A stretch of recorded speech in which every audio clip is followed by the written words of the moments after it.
Hi everyone! Today we're going to talk about left hand expressivity and how you can make your left hand more expressive when conducting. This is a question that came directly from you, from a survey that I launched some time ago. It's a very interesting question in the sense that it underlines a concept that is actually quite old and dated, that the right hand is for keeping time and the left hand is for expression. Let me start with saying that that is actually quite limiting of a conductor's possibilities and how you can use your hands to influence the orchestra in your conducting. Now, the principle that we start from is, first of all, that the left hand should be able to do everything that the right hand does and vice versa. Building on top of the principle that music creates the technique, then we can apply what's written in the score to our right hand as well as to our left hand. Hello everyone, I'm Gianmaria Griglio, I'm a conductor and a composer. Welcome to this new episode of Conducting Pills. If you're new here, this channel is all about classical music, conducting and conducting technique in particular, which is not a mystery, but is something that anybody can learn. Having said that, let's go ahead. What is one of the most recurring suggestions when you learn conducting and on how to use your left hand? Do something like this.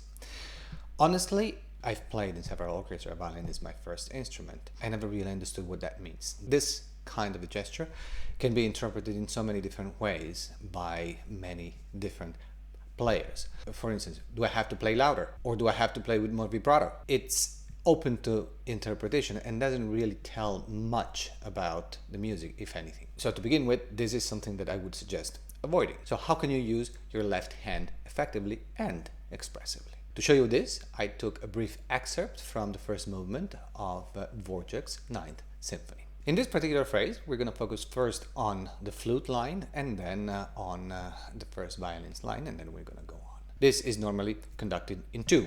Pam, pam, pim, pam, pi, pa, pim, pam, pim. However, this is a great example of how you can break the pattern and use your left hand, for instance, instead of your right hand to conduct this particular part. The principles that we're going to look at apply to any piece of music, so you can replicate this in other pieces as well, obviously. Let's take a look at the score. What do we have? First of all, piano, dynamic, flute, solo, lower register, which actually also tells us something about the balancing that we should keep in mind. Line starts on a G, it's legato and then staccato, and then moves up to a D. It moves around a bit, then you have triplets, crescendo, diminuendo, and then triplets coming down, handing the phrase over to the first violins, which enter it with an arpeggio. By the way, this is part of visual score study, how you read a score, not just from a musical point of view, which is of course important as the first thing, but from a technical point of view, and learn how to transform what you see on the page into gestures. Let's take this line. If you want to practice this at home, of course, don't use your right hand. Just make an effort to do it first with your left hand, and then move it over to the right hand and do exactly the same. When translating this into musical gesture, you have first a long gesture, a long stroke for the beginning. It's a legato. Pim, click. You need to pause on the second beat of the bar because the flute needs to come off the dotted quarter note. Pim, clap, pam, pim, pam, pim, pa, pim, pam, pim. What am I doing here? Long stroke, click, going down on the second bar of the phrase, and then using registration to come up a bit. Pim, pa, pim, pam, pim, vertically. Pam, pa, pam, pam, pim. Then you have a long note again. Then what you have there, little bit of a crescendo. The line is slightly going up, and this creates enough room for you to come down on the triplet. Where you can go catch the arpeggio of the first violin, and then start again. When you put this first part together, then it can become pim pim pim pim pim pim pim pim pirariraram tirarirarira parabarabara pam pam pam pam, and then you proceed on to the first violin line. Now the first violin's line start exactly in the same way, so you can replicate this kind of gesture as well. Pirarirarirarira pim pim pim pim pirarim pam pim, except that now we have a crescendo on pim pa pim pam, which reaches the top on the D, and then there is a diminuendo. The phrase also starts in pianissimo after a crescendo on the arpeggio. So how can you reflect that in your gesture? Para para pira piram pim. Instead of doing 1, 2, and then going down again on the G of the first violins, you stay up. Pira rira rira riram pim. You stay here. Pim, and then you move forward. Pim pam pim pam pirarim pam pim pirariraram pirarirarirari crescendo tirarirarirari, and parabam, circle, parabam, parabam, piribim, piribim, piribim, piribim, pam, pam, pim, pam. On the last 2 bars before the fortissimo, parabam, parabam, parabam, parabam, you have notes slurred, on each beat. Parabam, parabam, parabam, parabam. How can you translate that? Well, you translate that into circles, as we've seen in one of the previous episodes. Parapam, parapam, parapam, parapam, piripim, and then you enhance the crescendo by slightly enlarging your gesture until you get to the fortissimo.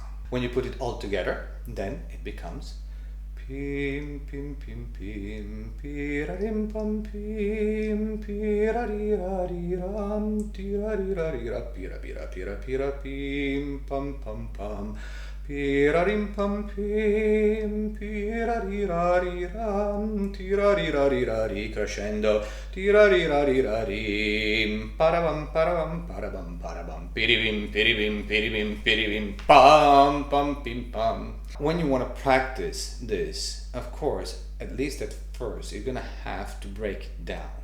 Break it down bar by bar, 2 bars, 3 bars, 4 bars, understand the mechanics of it. You can replicate what I'm doing, but then you're gonna have to find a way that fits in your body.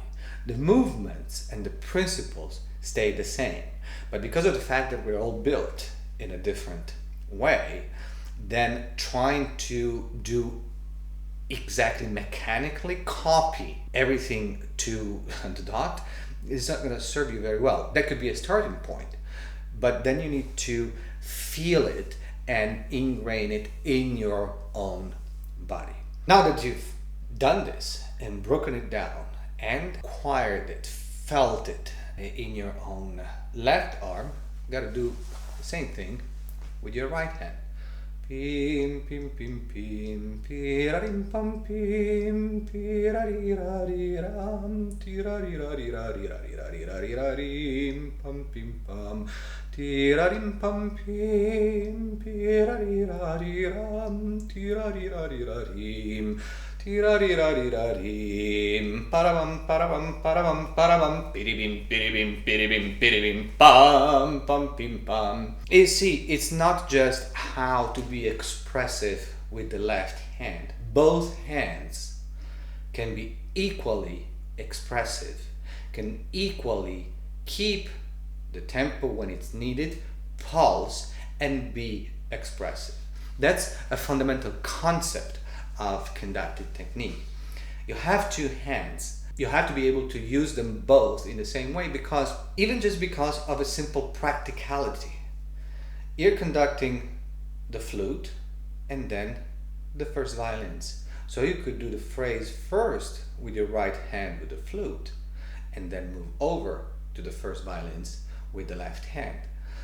There would be absolutely no point in conducting the first violins with your right hand, because, well, if you turn this way, in order to conduct them, then you're giving your back to whoever is sitting there, whether it's the cellos and basses or the second violins or the violas, whoever you have on your right side.